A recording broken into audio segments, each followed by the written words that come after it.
Well, let me, I'll just start by a little confession. I think one of the great temptations of my soul and my heart is to be or to become cynical. You know what that means, to be cynical? Have you ever met someone who's deeply cynical? They don't believe anything's going to work out. They think that all life, in a way, is futility. I just don't want to be alone right now. So, does anyone else want to confess that with me? Just who says that maybe I'm prone to cynicism, to sort of being a cynical person? And some of you are like, I'm not raising my hand to your dumb question because it doesn't matter. Anyway, so, I mean, why are we like that? Let's just stop for a second. Cynical people. Why do we do that? Why would we choose that viewpoint of the world rather than say, I don't know, a more positive or hopeful viewpoint? Anybody? Say again? Disappointment. So part of it is managing, someone's about to say that over here too, so part of it is managing disappointment, right? But see, that the thing is, cynics, we wouldn't say that though. We wouldn't say we're so insecure about things not going right that we're just going to look at things negatively. That's not what we say. What do we say? We're realists. We don't act like we're insecure and we're just worried about the future and we don't want to be disappointed and we're sort of vulnerable in that way. Cynical people are not vulnerable. Cynical people are the opposite of vulnerable because they're actually literally saying, I don't want to be disappointed, so I'm just going to have this sort of rough exterior which I will paint as realism. That's just the way things are. Because the thing we least want to be is naive, right? To get caught hoping and be wrong somehow. I think I've sinned that sin, and although I try to hold it at bay, sometimes I sense it's still there, trying to press back into my way of thinking, especially when something goes very wrong. And so I'm sympathetic, but also weary of cynical people. I don't like being around them because I think I'm afraid of becoming one. And I don't want them rubbing off on me, you know. In fact, I'm sure I would be a cynic if it were not for Jesus. He keeps me hoping. He resists that somehow in me in a way that's like hard to describe. It's hard to put my finger on. It's not even, I don't even know if it's cognitive. I don't even know if it's in my mind. I just think it's something that he's at work doing, like building some sort of place of hope inside me that I don't naturally feel. I think cynicism takes the suffering of this life and draws the conclusion of futility. I think it takes the suffering of this life and says, in the end, it's all for nothing. And this is, I think, a tempting conclusion. And some of you are going through hard stuff right now. I know that. And it could be a tempting conclusion to draw. What's the point? But as I think we'll see here, at least in this text, but also through the book of Romans, biblical faith, like life lived in the shadow of Jesus, in the wake, in the dust of Jesus, takes the suffering of this life and draws a conclusion of hope. It really does the exact opposite. So think of it this way. We've already been talking about justification in the book of Romans and this sort of what faith accomplishes for us. And so if justification comes through faith, it is faith applied to the past. Faith applied to the past. So in other words, we believe in something that has already been done for us, something that was done on the cross by Jesus for us. That is our faith, and it justifies us, that faith in the past. So then what is hope? Hope then is faith applied to the future. It's that same faith that saves us. When it looks back, it says yes to the cross, says yes to some yet unseen reality where God is glorified in your life and in mine and in this world, where good triumphs over evil. Evil doesn't win. The cynics are wrong, ultimately wrong. The cynic inside you and inside me is wrong, actually. We are not realists. It is a surreality that we create where everything ends badly in the end. And this is not the story that God is telling. This is not the promise that God has made to us and to this world. And I wonder, why don't we choose that? Why wouldn't we choose hope over cynicism? Why would we choose non-hope over hope? And I think part of the reason why is because we are trying to protect ourselves from that letdown, from that fear of being wrong or being exposed or being vulnerable. We're sort of jaded by our past experiences. So most of you know I lost the tip of this finger a number of years ago in New Orleans. We were in New Orleans and just doing a rehab after Katrina of some old houses. And so I was, working on a wall, and a window came down like a guillotine and chopped off the tip of this finger. So I'm going to show it to you. I'm not trying to flick you off, but there it is. It's less than, you can see, sort of it's less than a finger there. So anyway, I'm going to tell you more about that story in a second. But so last week, sometimes we have rats. I'm just going to admit it. In my house, we have rats. And so we have these awesome rat traps. Rat traps are bigger than mouse traps. You know that? Mouse traps for a little guy, rat traps for a big guy. And so we have these awesome, I don't know if you've seen them. They're plastic, and they have like teeth. They look like a monster. They have like these big plastic teeth, and they're just powerful. I've seen them cut the heads off of rats. I mean, they'll like sever body parts. It's like The Walking Dead on your kitchen floor. So we have these rat traps, and we heard something under the house. So I told one of the boys, go get a rat trap. So they go get a rat trap. Now I don't know why I just assumed that the rat trap would be closed when they gave it to me. Like, why would you hand someone an open trap? I don't know why a person would do that. I'm not blaming anyone. I'm not throwing shade on Luke. But he hands it to me. I'm not thinking about it, so I just take it by the front end. So I take it by the front, and that thing goes off. Pow! It goes off right on my index finger. Same hand, right on the index finger. Now, when I was in New Orleans and that happens, the thing goes down on my finger. Immediately what I did is pull my hand back. I didn't want to look at it. Are you with me? You don't look at it.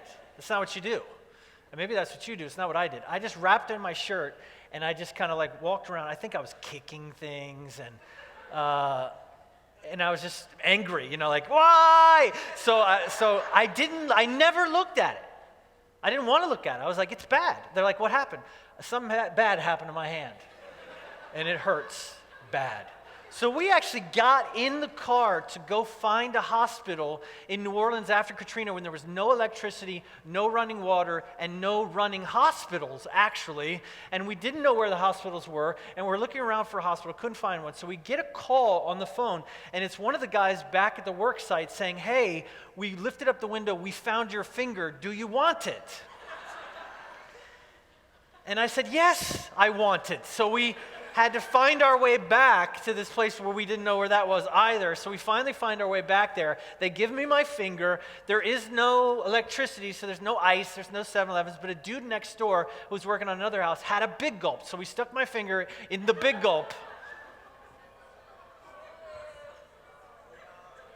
And we went off to the hospital. Now the problem was, at this hospital, they didn't have like proper, it wasn't like functioning as a proper hospital. So they had like one emergency room doctor, bless his heart, and he did not know how to reattach a finger. And so he just took some dental floss or something and he tried to reattach my finger and it didn't work. And then when I finally went to a proper hand surgeon the next week, and I kid you not, his exact words were, "Oh my God," when he unwrapped it and he looked at my finger. And that's not what you want to hear the surgeon say when he unwraps your finger and there's this necrotic, dead, black thing sewed with dental floss to the tip of your hand.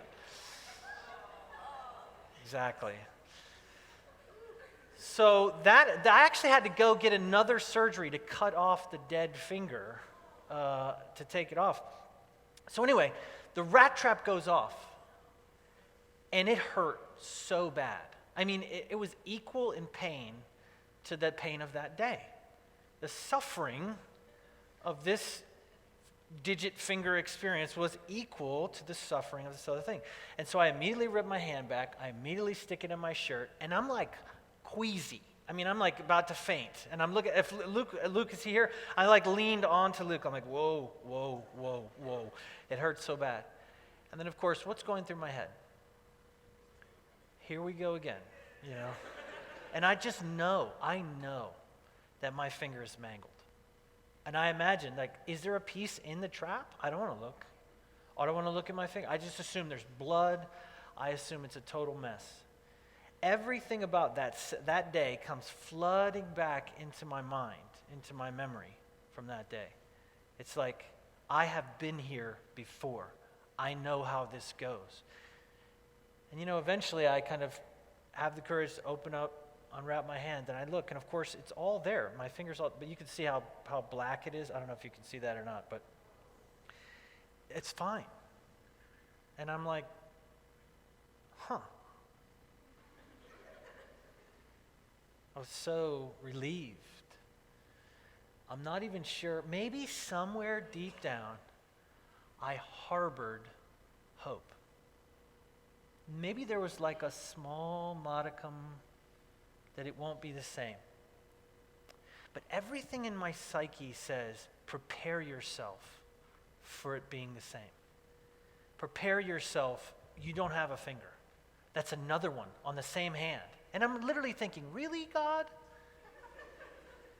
Are we just going to cut them all down until I'm just sort of like a little hobbit hand? Is that what we're going to be left with here?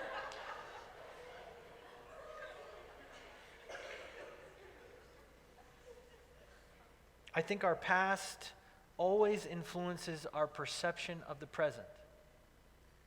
And listen, this is really important. Listen very carefully to this. It never is the same.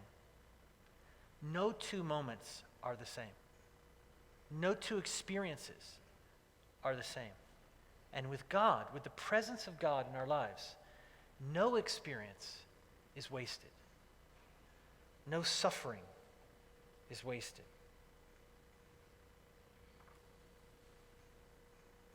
Jesus leads us into a life that is never futile.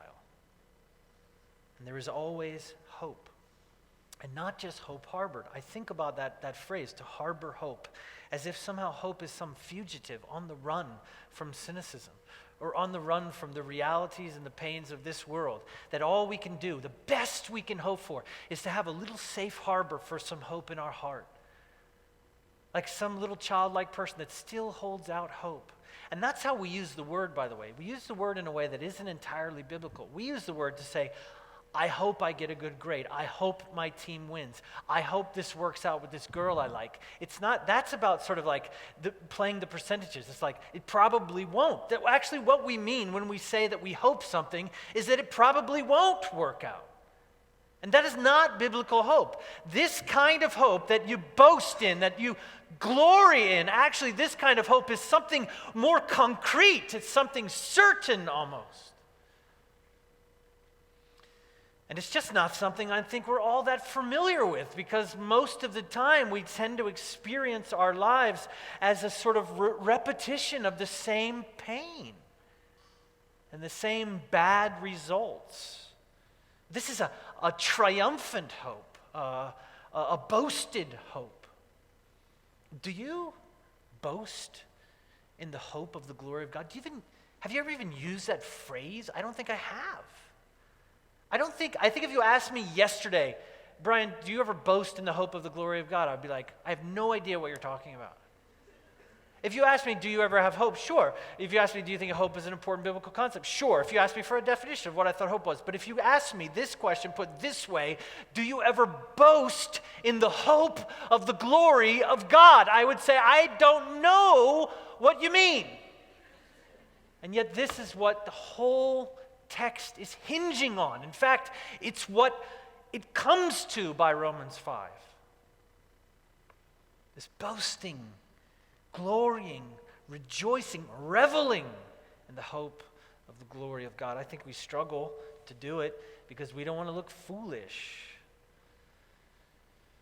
And by the way, the cynics are right. The cynics are right. You hope in a thing, it will put you to shame. If you hope that your team will win, it probably will lose.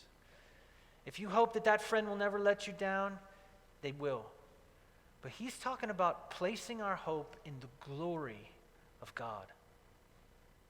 The glory of God. That's just something else entirely. And Paul recounts the origin and the evidence of this unstoppable hope. Because for him, it's just a matter of time. It's just a matter of time. And by the way, if you're suffering through something right now, it's just a matter of time before God's will, his promise, is revealed, before he prevails in that situation. And we know this because we have seen the dawn of that hope. We have tasted its flavor. We have dipped our toe into the cool and vast shore of it.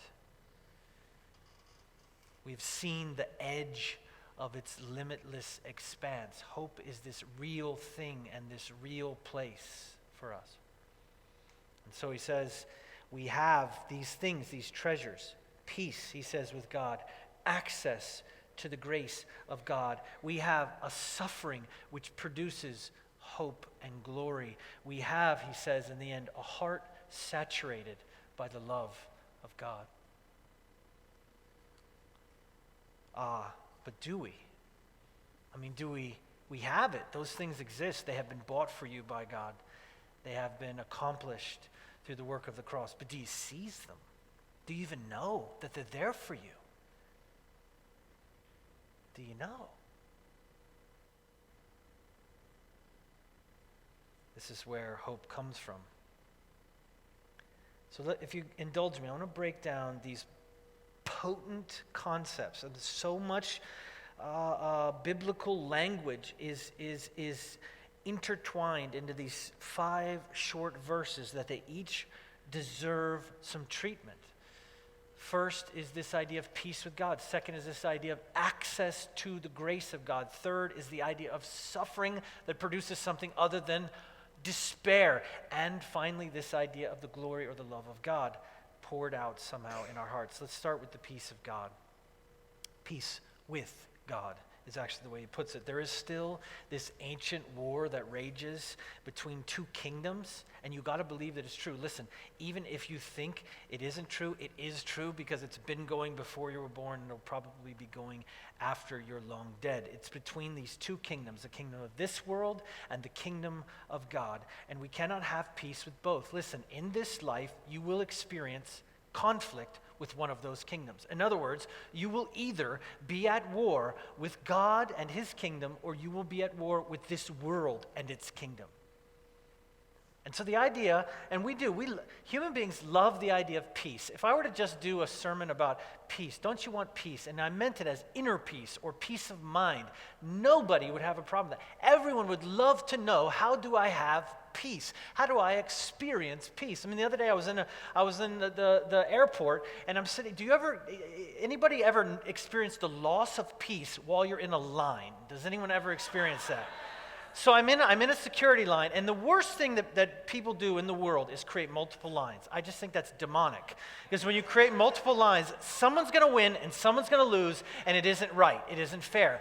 And just something happens inside me. I just start getting all worked up. So I choose a line, and I know it's not going to go right. There's 3 choices, and I'm like, and then you try to size up the people in the line. Are they slow?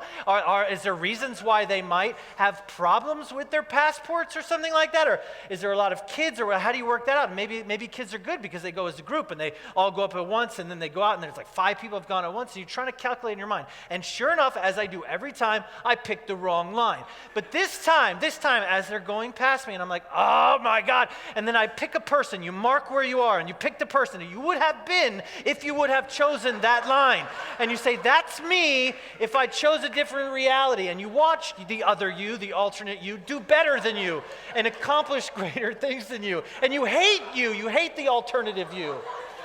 And I watched this person just go forward. But this time I thought about it a little different. This time I thought, okay, I'm going to actually time this. I'm going to see just how twisted I am as a person. And so I literally looked down and I said, okay, go. And I watched it, and I realized that I was in the way worse line. I mean, the worst line. And what happened was when the other me made it through, I was still way the heck back. And I counted. It was 3 minutes that I lost. 3 minutes. So for 15 minutes, I lost all peace of mind. For 3 minutes of what I think would have been like a better scenario or a better situation. What's wrong with me? And then I actually thought to myself, is 3 minutes, like if you told me, listen, I just want you to sit down for 3 minutes. So you're going to be 3 minutes later than you would have been. But I will give you, in place of that 3 minutes, peace. Would you trade that? Of course. So the rest of the day in the airport, I get to have like sort of peace of mind. I would gladly trade that 3 minutes for peace. But that's not how it works, because there's all this conflict in me. And the truth is, we all want that kind of peace. We all want inner peace. We all want to be able to walk into the storms of life and the turmoil of things and just be the calm one sitting on the boat with our Zen sort of, there is no storm and I'm asleep in the boat. And listen, that's not what Paul's talking about. He's not saying that you will have peace in all things. He's saying you get to have peace with God. In other words, if you're going to be in conflict, you either are going to be in conflict with God and His kingdom, or you're going to be in conflict with this world and the way that it works. And the thing is, guys, this is sort of self-evident, basic information, but it's actually really important. I would just caution you not to make peace with this world and be at war with God. That's not a good decision. To try to make peace with this world and enter into a war with God. Instead, what is offered here is a peace with God. And no matter where I am, no matter what turmoil I'm going through, no matter what threats I face, because of Jesus, I can know that at least with God, we have peace. And that is no small thing. I keep thinking about, because I really like history, and because I like particularly that potent moment of history in World War II, I keep thinking of that image of Neville Chamberlain, the first kind of, the Prime Minister of England, who was first trying to negotiate with Adolf Hitler. And I don't know if you may or may not remember this, but there's this sort of famous picture of him coming out of peace talks, negotiations with Hitler. And part of the reason why Chamberlain was replaced was because he was sort of wanted to take more of a passive stance towards Germany and Hitler. And so he comes out of those meetings, those peace talks with Germany, and he makes that statement to the world, which is still remembered throughout time. He says, "We have achieved peace in our time." But as history would record, as soon as Hitler left those meetings, he went and began to amass his war machine, his blitzkrieg, to be unleashed on Eastern Europe. You don't make peace with Adolf Hitler. You only think you do. I thought again about which I think I've shared this with you before, but I thought again about Siegfried and Roy, of course. The tiger tamers, illusionists. You know, are you guys really so young that you literally don't? The blank stares are really gonna. They're really gonna put me in like a weird age insecurity situation here right now. Siegfried and Roy, anybody know? What's going on down here? What's happening? Someone help them out. All right, just Google it, see it later. Big hair, illusionists, Las Vegas, tigers. They love tigers and lions. Anyway, they work with tigers for years, 40 years, these two guys. They actually had a thing which they called affection conditioning. So they would take these tigers when they were babies, little, what are they called? Tiger cubs, baby tigers, and they would bring them into their bed. They would sleep with baby tiger, and they would hope that baby tiger would imprint on them. And so and it was particularly Roy Horn.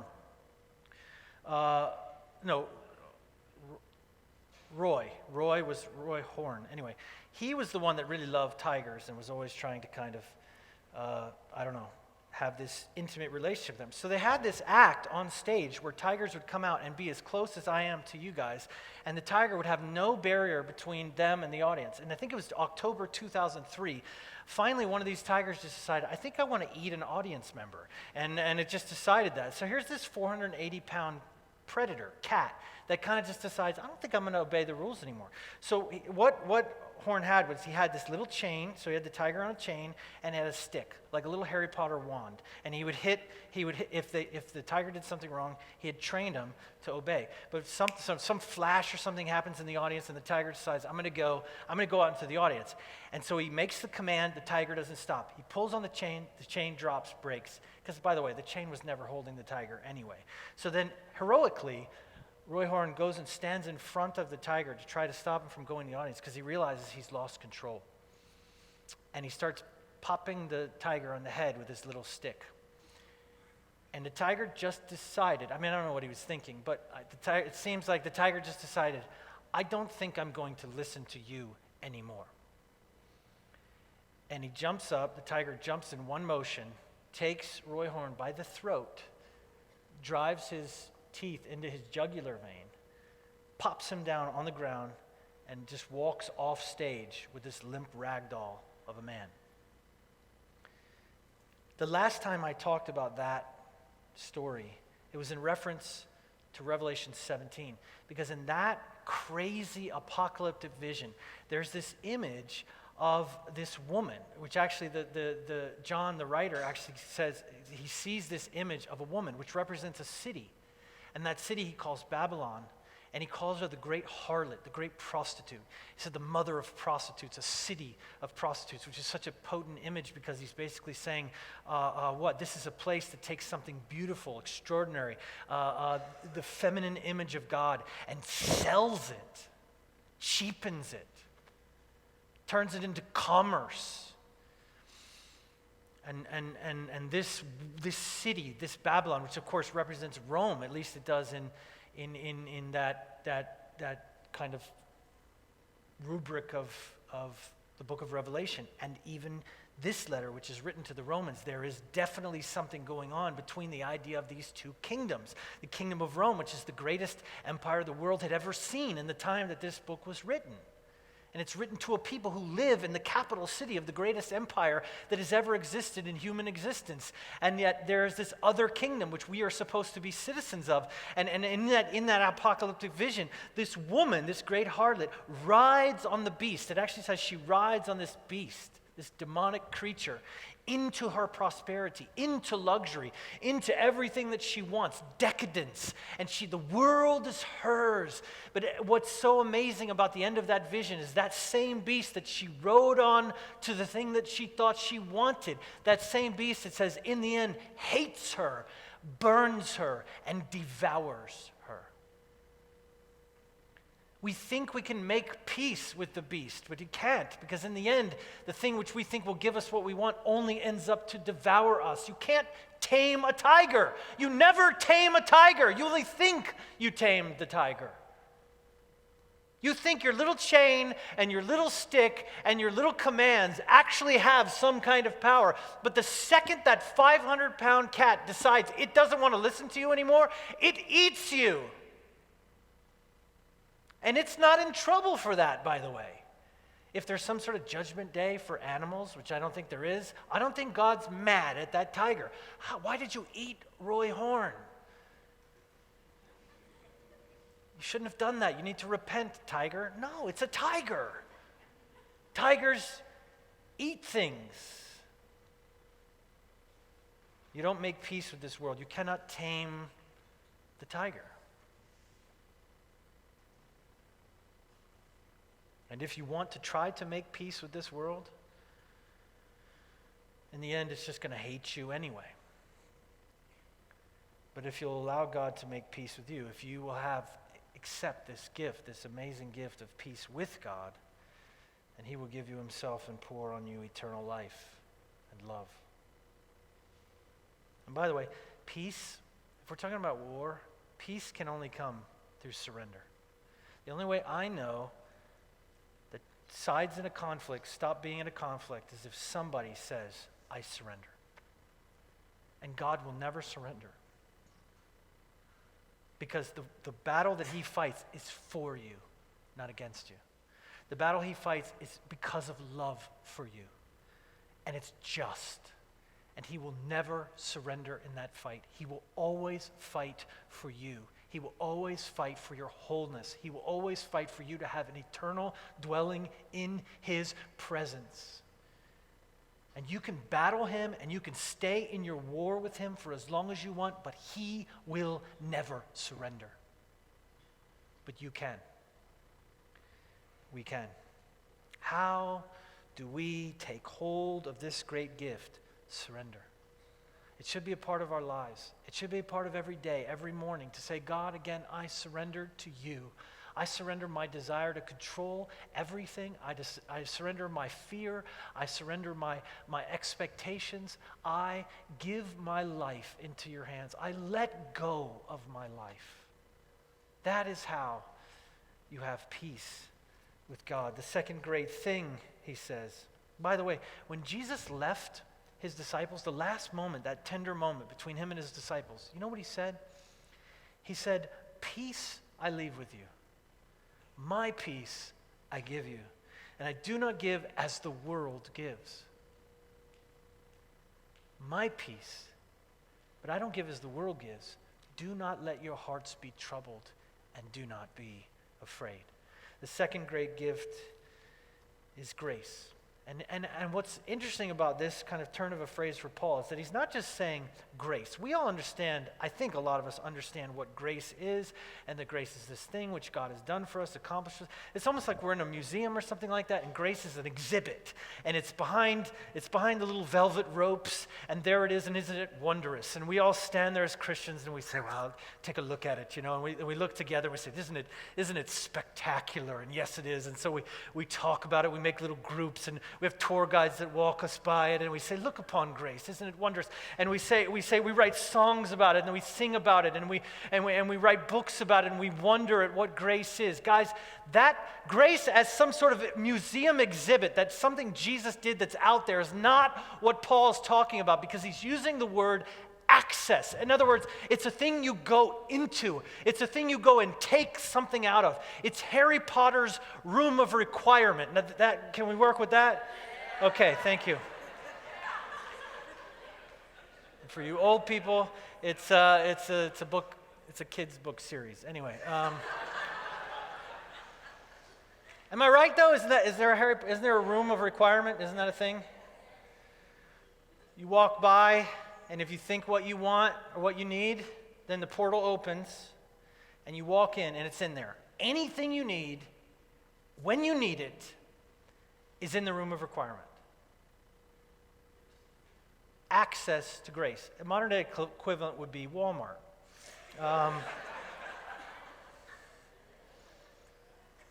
Anything you need, 24 hours a day, no matter where you are in the universe, there's a Walmart. I'm driving, you ever drive across drive across the state? There aren't people there, but there are Walmarts. There are places in this country where there aren't people, but there's still a Walmart. And you know you can go inside. You know it's there. You know that there will be everything you need at a reasonable price with a smiley face next to it. And this is, I think, what we expect. 24 hours a day, wherever we are, we can go into Walmart and get what we expect. So the other day, apparently they're opening a Walmart or have opened a Walmart on Hillsborough, which I didn't know that until recently, but Monica saw it, and so she was driving by Hillsborough. She was with Luke. If you don't know Luke, Luke is the 14-year-old. He's the class clown. And so they pulled up, and Monica needed something. So she sends Luke into Walmart to get what she needs. So he goes inside, and he's kind of wandering around this Walmart looking for what he's supposed to be looking for, but it's strange. It seems a little different than the usual Walmart. Maybe he's not the sharpest tool in the shed, so he doesn't totally notice immediately. He's kind of wandering around, and there's employees here and there. There's really no one. There's no cashiers. He's sort of weird. So eventually, an employee comes over to him and says something to the effect of like, what are you doing here? Who are you and what are you doing here? To which Luke, of course, never, he's not going to miss a moment. He's like, what are you doing here? And so he says, well, no, why are you here? What are you doing? Why are you here? And Luke says, because it's Walmart. That's why I'm here. I'm here because it's Walmart. This is what we expect. We expect Walmart to be just there for us. Of course, the problem was this Walmart was not open. It was not yet open for business, and I don't know how he got inside. And he's wandering around a Walmart, which only has employees allowed to be there, and he's just like, I guess I'll just take what I need and go. So eventually he leaves. This is closer to what grace should feel like to us. Not this thing we look upon from afar, but this thing we enter into when we feel a sense of lack. This is the word of God for you and for me. He says, my grace is sufficient for you. Whatever you need, whatever you're going through, his grace is enough. It's there for you, but you have to go in. If peace is something that's achieved through surrender, grace is something that's achieved by asking. You have to ask for it. Guys, a lot of times we suffer because we just haven't asked God for the thing we need. And grace itself, the word is charis. It means a gift. His gifts. Grace is a room full of his gifts. It's not just salvation. It's a way of being with us and in relationship with us. Grace. And it's always enough. And it's always open. And it's always there for us. You can begin to see that if you have this kind of peace with God and access to grace, you can begin to see how a person might have hope in this world. Third, he talks about suffering, and I'm not going to go into great detail about this, but it's impossible to not look at this logical progression here, this sort of ladder. Toyota, the car company Toyota, has this really interesting philosophical practice. They call it the 5 why analysis. And if there's a problem or something goes wrong in the factory, they do this thing where they ask the question why 5 times. So you say, well, what happened? Oh, the machine broke. Well, why did it break? Why did it break? Well, it broke because a valve failed. Okay. Why did the valve fail? Well, the valve failed, it looks like the valve failed because there's a problem with lubricant not getting to the valve. Why is there a problem with lubricant not getting? Well, it looks like lubricant is not getting to the valve because actually there's this other problem with the distribution tank of this other thing. Oh, well, why is that? Well, actually because the guy running it's an idiot. Okay, well, whatever you finally get to an answer. Now, it's not infinite. You don't ask like a child forever, why? But you ask enough to peel back. So much of the things that we see and experience that are wrong in our world need a deeper analysis. We have to actually look a little bit deeper. And I feel like that's part of what Apostle Paul is doing here. He's sort of doing a 5 why analysis on the question of suffering, because here he is saying we have peace with God. We have access to the grace of God through faith. We actually have this boastful hope in the glory of God, and you almost feel like you hear his critics saying to him, really? Then why do you suffer like you do? Explain pain then to me. I mean, immediately it asks the question of, everything's all hope and happiness and rainbows and butterflies for you, man. Then why? Why does it look like this life with Jesus is so very difficult? And why is there so much suffering and so much pain? And so he says, okay, let's do that. Let's look at that for a second, because even that isn't going to dissuade him from his argument that hope is the end result of all of us as we pursue Jesus. This is what he's saying. He's like asking the question, why do we suffer? He's like, oh, we suffer because it teaches us to endure. Okay, why do we need to endure? Well, so that we gain character, a kind of inner strength, integrity. Okay, well, why do we need character? So that we might find hope in the glory of God. And why do we need hope? So that we are not put to shame.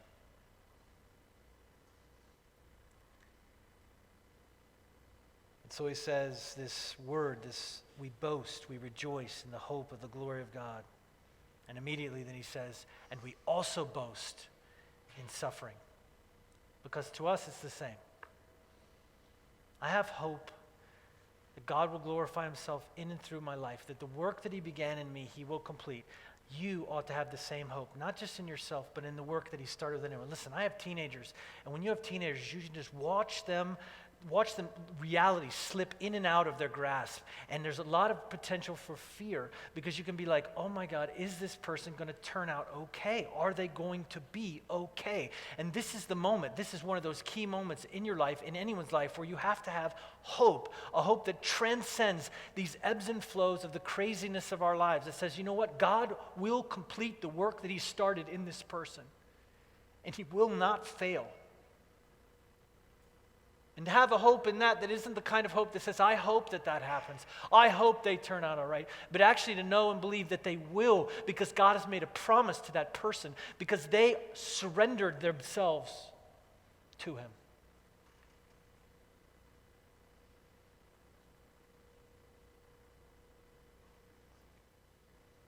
You know,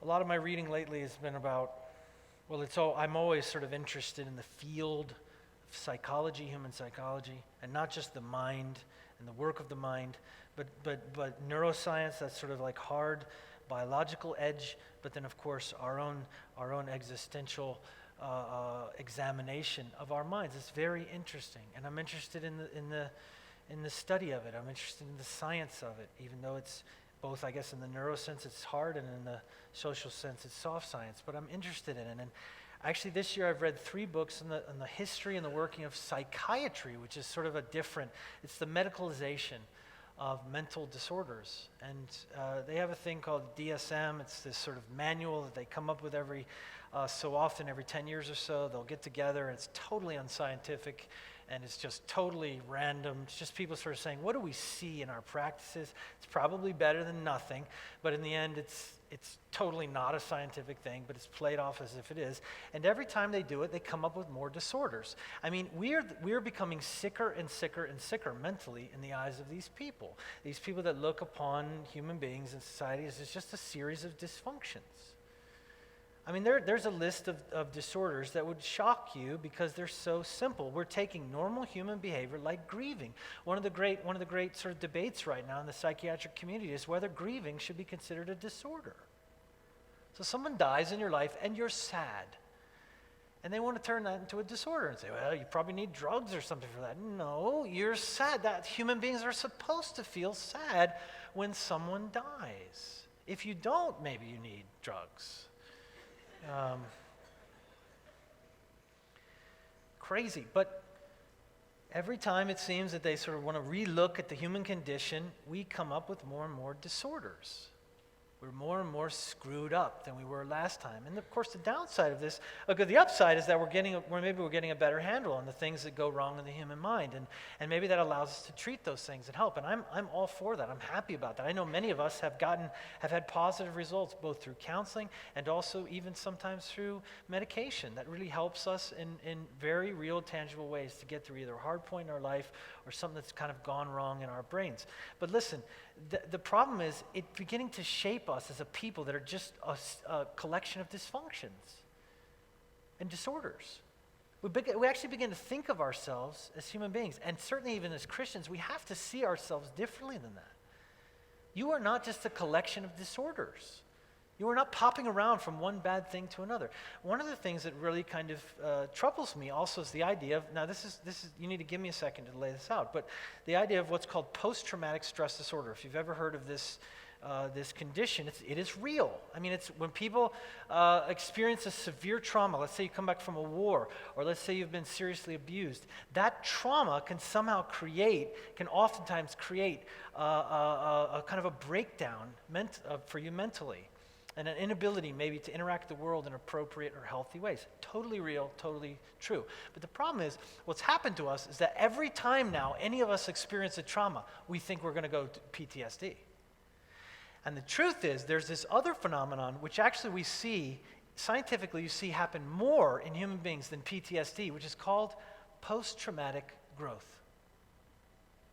That actually, more often, when we face a trauma, and when we go through something very, very difficult, we grow from it. We become healthier and stronger. Now, what should we say? Paul would say, what should we say? Should we sin more so that grace might abound? No, I'm not saying go off and get yourself traumatized so you can grow stronger. Listen, trauma will come to you whether you want it or not. Please don't run after trauma because you want to be like a spiritual Marine or something like that. But trauma will come to you. But the truth is, with Jesus, I actually believe more often than not, we grow from trauma. Because his grace applied to that shock to our system, it's just as he's saying, it produces endurance, and that endurance turns into character, and that character transforms itself into this rock-solid hope in the glory of God.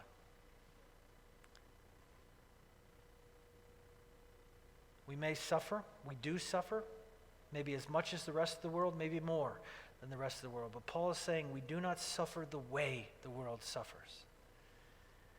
Because for us, trauma does not define us, it strengthens us.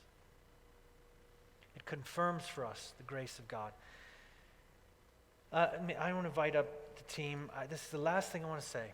This is the last gift that's given to us. And by the way, if you're suffering, if you're going through something really hard right now, the urge, the word for you is to let hope manifest itself in that. The danger in the middle of suffering is to feel that it's for nothing, and it's not for nothing. Not ever with Jesus is it pointless. And finally, there's this idea of both glory and the love of God, or glorying in actually the love of God. And glory is about light.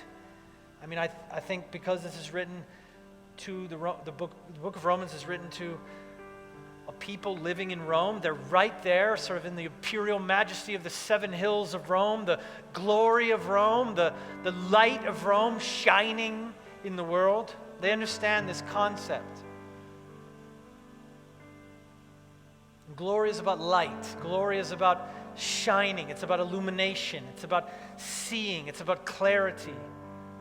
Light fills a room. It covers everything it touches. Light fills. Glory fills. Like water fills. And for the New Testament writers and for the church of history, the glory of God, the light of God, is experienced in the human heart as the love of God. What does light look like when it shines on the inside of a human being? What does it feel like? What does glory look like and feel like when it shines on the inside of a human being? It looks and feels a lot like the love of God being poured out into our hearts. All that darkness of shame and sin and fear and loneliness and striving and brokenness is replaced by this massive, inscrutable thing we call the love of God. And we bask in its warmth. We bask in its brightness, in its clarity, in its purity. There are no shadows, no shame, no fear, no failure, no running, no hiding, no blaming, no excuses necessary. You exist in that one moment of experiencing the love of God poured into your hearts, you experience all at once loved, known, seen, heard, understood, accepted, treasured, touched, filled, whole. That's what it means all at once to feel the love of God poured out into your heart. And to glory in that, to feel the eternity of it. To have it poured into all the empty places of our hearts. Guys, I really think that for many of us, if you think of your heart as a vessel, as just sort of a thing that has space inside of it, I think that we take the love of God as if it's some pebble or some rock, and we believe in it, we know it's true, we know it's real, and we place that thing in our hearts, and it's there. I know it's there. Somewhere, sometimes you see it or feel it or experience it or consider it, but that's not what he's saying. He's saying that for those of us that have had the love of God poured into our hearts, through the Holy Spirit, that actually what the presence of God wants to do and accomplish inside of you is to pour it over everything. Your pain is in there, your abuse is in there, your confusion is in there, your doubt is in there, your sins are in there, and the love of God is not just another rock in your heart, it's the water that fills the whole vessel. And there is nothing that you've done or thought or said or experienced that's not meant to be touched by the love of God. Overwhelmed, saturated by it.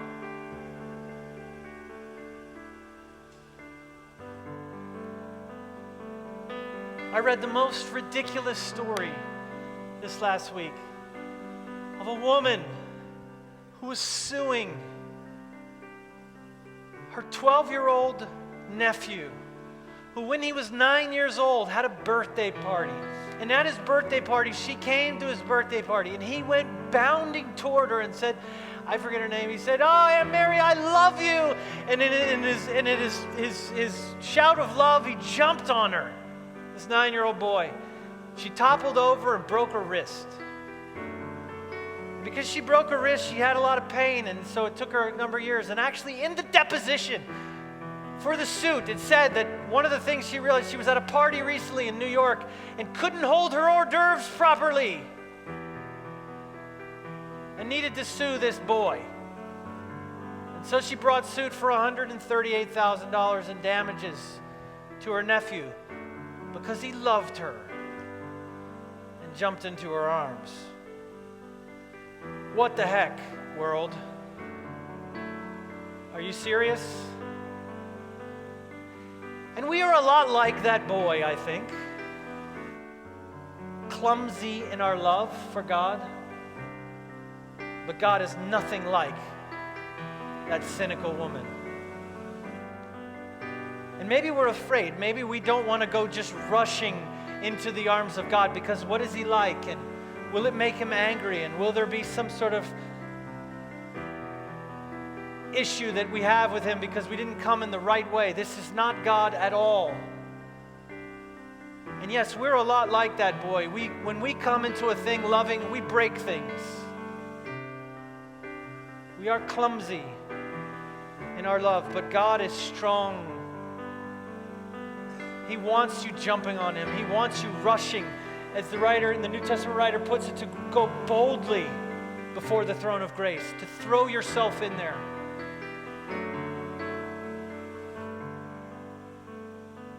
The last thing I want to say this morning, the thing that maybe is most pressing on my heart today for us, for me,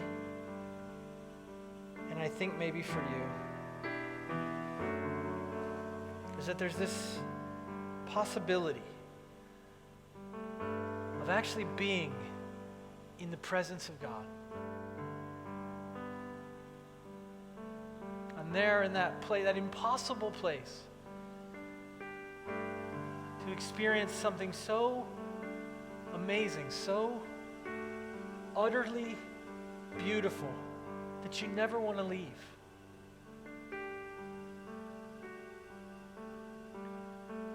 Sometimes I quiet myself, and in that stillness, I think about God. I think about things like faith and grace and hope and adoption. And sometimes I think about the gifts that Jesus died to give me, to give us. And I marvel. And I shake my head and I feel kind of awe and a kind of deep thankfulness. And that's not at all what I'm talking about. I'm not talking about thinking about God. I'm not even talking about feeling happy or thankful toward God as if He is absent from us. I'm talking about knowing Him. I'm talking about sitting with Him face to face. And I'm not sure we realize that that's a possibility for us. To take His face in our hands and to look at Him and to ask Him questions and to have Him ask us questions. I'm not talking about respect for God. I'm not talking about thinking thoughts about God. Many of us, when you come to your time with God, you open the scriptures and you read the Word and you think about it as if it's some sort of Bible study that you're having with the universe or with your own psyche. I'm talking about being actually with God. Sometimes when I'm flying on a plane, I come home from a trip and I think about my kids, or I think about Monica, and I just think, man, I really love this about them, and I love that about her, and I love this, and I miss them, and I feel thankfulness that they exist, but that's not the same as being with them. It's not the same. It's good, but it's not the same. It's not the same as landing and walking off of that tram and seeing them waiting for me and then actually being with them. Running to them and them running to me. God is not distant. Jesus has brought Him near. There's moments like that where I can wonder about those gifts from a far off thing. I can instead of letting the God who actually died for me and knows me come and be with me, sit with me, love me. If your quiet times with God are very short, it's because you're not actually with God. You're just thinking about God. And if you were to let Him really come and if you were to really sit in His presence, you wouldn't want to leave. You'd be late for your next meeting. This is what I want for you. This is what I'm praying for you. Listen, I think in 2 weeks we're going to have a Jesus account. I'm not sure if that was announced or not, but some of you need to go to that. Some of you need to just be like, I don't know that I've ever had that. I don't know that I've ever really felt the love of God poured out into my heart. I believe it. I look at it in the exhibit in the museum called church, and I believe that it's true, that it exists, and I do believe in some generalized sense that it's for me, but I don't know that I've ever really felt that or experienced that. I beg you, please give that weekend to experience that. And some of you have been through Jesus Encounter. Some of you have experienced it, but it's been a while. It's been a while since you've experienced that kind of intimacy with God, and maybe you need to come too and serve and just be there and bask in that. Forget even all of that. Today you could go and find a place that's quiet and you could put on music that glorifies God and you can just remember Him. And as He comes into that moment, let Him pour out His love into your heart through the Holy Spirit. Guys, bow your heads. I'm praying this morning, God, a prayer of intimacy for us as a movement. Even now, Spirit of God, come. Even now. Even now. That vessel that is our heart, if there's empty places, just pour right now. Holy Spirit, pour. Pour in. Say what you say. Guys, sometimes God corrects us. Sometimes He says a hard word. But almost all the time, He says words of love over you. Hear that this morning. You are His, treasured, loved, accepted. Suffering cannot take that from you. Sin cannot take that from you. These are things that God has accomplished through Jesus for you. The night He was betrayed, Jesus took bread, and after giving thanks, He broke it. He said, "This is my body, which is broken for you. Eat it to remember me." the same way, after supper, he took the cup and he said, "This cup is the new covenant in my blood, which is shed for the forgiveness of sin, poured out for you."